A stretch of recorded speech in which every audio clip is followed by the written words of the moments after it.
Um manifesto comunista indiano. Chegou a hora de os revolucionários indianos manifestarem seus princípios, para interessar o proletariado europeu e americano na luta das massas indianas, que está rapidamente se tornando uma luta pela emancipação econômica e social e pela abolição do domínio de classe.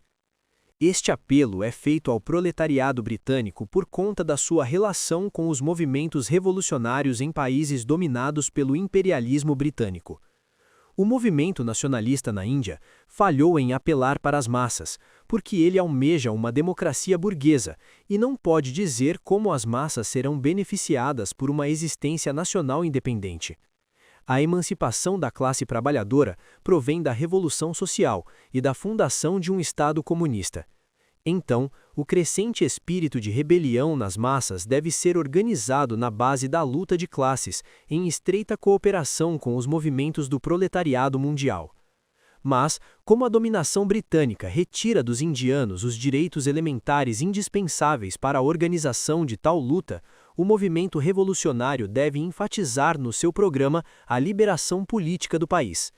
Isto não torna seu objetivo final a democracia burguesa, na qual a classe privilegiada nativa governaria e exploraria os trabalhadores nativos no lugar de burocratas e capitalistas britânicos.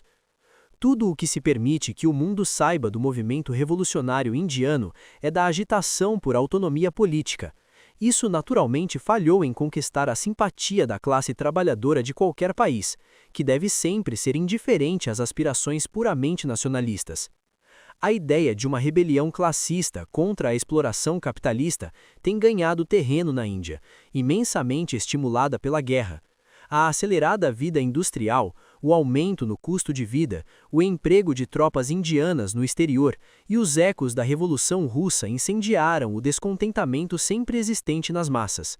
O movimento nacionalista revolucionário, recrutado na juventude educada das classes médias, tentaram transformar o descontentamento em um levante armado contra o domínio estrangeiro. Desde o começo do século atual, terrorismo, insurreições locais, conspirações e tentativas de revoltas têm se tornado mais e mais frequentes, até que praticamente todo o país foi colocado sob lei marcial. Essas atividades não inspiraram as massas com entusiasmo duradouro. Os seus líderes falharam em prescrever remédios para os males sociais e econômicos com que os trabalhadores sofrem. Mas as forças econômicas dinâmicas, que estão destinadas a causar uma revolta proletária em cada país, se tornaram agudas na Índia, e então o espírito de rebelião se tornou mais e mais manifesto entre as pessoas que não eram movidas doutrinas nacionalistas pregadas pelos revolucionários. Hoje, há duas tendências no movimento indiano, distintas em princípios e objetivos. Os nacionalistas advogam por uma Índia autônoma e incitam as massas a derrubar o explorador estrangeiro com um vago programa democrático ou sem programa algum. O verdadeiro movimento revolucionário defende a emancipação econômica dos trabalhadores e se apoia na força crescente de um proletariado industrial consciente e no campesinato sem terra. Este último movimento é grande demais para os líderes burgueses e só pode ficar satisfeito com a revolução social. Este manifesto é destinado para aqueles que engrossam as fileiras do segundo movimento. Nós queremos que o mundo saiba que o nacionalismo está confinado à burguesia, mas as massas estão despertando para o chamado da revolução social. O crescimento da consciência de classe no proletariado indiano era desconhecido pelo mundo externo até o ano passado, quando uma das maiores e mais organizadas greves da história foi declarada pelos revolucionários indianos. Embora os nacionalistas tenham a usado como arma contra a opressão política, ela foi realmente uma rebelião espontânea do proletariado contra a insuportável exploração econômica. Tanto que os trabalhadores dos moinhos de algodão, pertencentes aos capitalistas nativos, foram os primeiros a se manifestarem. Não se pode defender que a greve foi nada mais do que demonstração nacionalista. É sabido na Inglaterra como essa revolta dos trabalhadores famintos foi esmagada pelo imperialismo britânico. Mas a classe trabalhadora britânica foi levada a acreditar que foi meramente uma demonstração nacionalista e então se abstiveram de tomar ações condizentes com os princípios de solidariedade de classe. Uma greve geral simultânea teria dado um golpe mortal ao capitalismo imperialista doméstico e externo, mas a classe trabalhadora britânica falhou em se levantar na ocasião. O único passo dado foi muito fraco e de natureza burguesa mesquinha, um protesto contra a maneira como foi esmagada a revolta assinado por Smiley, Williams, Lansbury e Thomas. Essa não era a voz do proletariado revolucionário que se levantou para defender o interesse de classe. O movimento nacionalista burguês não pode ser relevante para a luta proletária mundial ou para a classe trabalhadora britânica que está aprendendo da inutilidade da independência meramente política e de um governo falsamente representativo sob o capitalismo. Mas o movimento proletário indiano é de interesse vital. A tremenda força que o capitalismo imperialista retira das extensivas possessões coloniais ricas em recursos naturais e mão de obra humana barata não pode mais ser ignorada.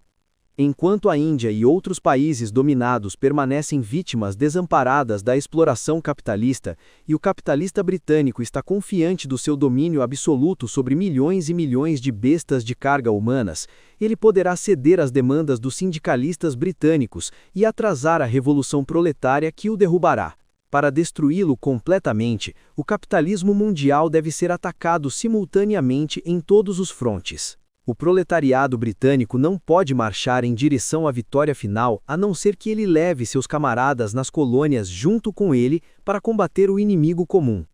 A perda das colônias pode alarmar a psicologia sindicalista ortodoxa com a ameaça do desemprego, mas um proletário revolucionário com consciência de classe, lutando pela destruição total da propriedade capitalista e pelo estabelecimento de um Estado comunista, não pode não desejar tal colapso do sistema atual, já que isso levaria à falência econômica do capitalismo, uma condição necessária para sua derrocada final.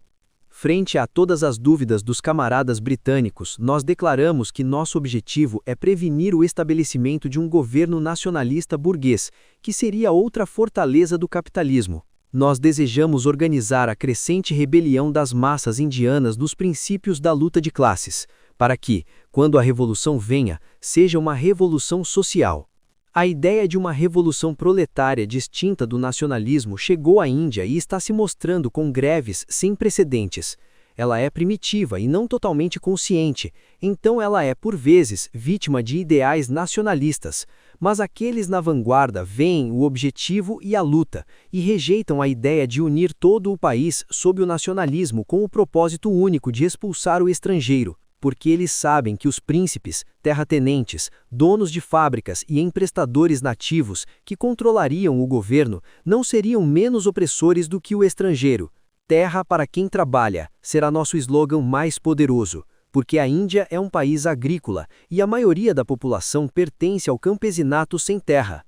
Nosso programa também clama pela organização do proletariado indiano nos princípios da luta de classes, pela fundação de um Estado comunista baseado, durante o período de transição, na ditadura do proletariado. Nós clamamos aos trabalhadores de todos os países, especialmente da Grã-Bretanha, para nos ajudar a realizar nosso programa. A luta proletária na Índia, assim como em outras dependências da Grã-Bretanha, deve ser considerada como fator vital no movimento proletário internacional. A autodeterminação para a Índia apenas encoraja a ideia do nacionalismo burguês. Denunciem os imperialistas mascarados que a defendem e desgracem seus nomes, dos trabalhadores britânicos. O fato de que a Índia é governada pelo mais poderoso imperialismo conhecido na história faz qualquer tipo de organização revolucionária em meio à classe trabalhadora quase impossível.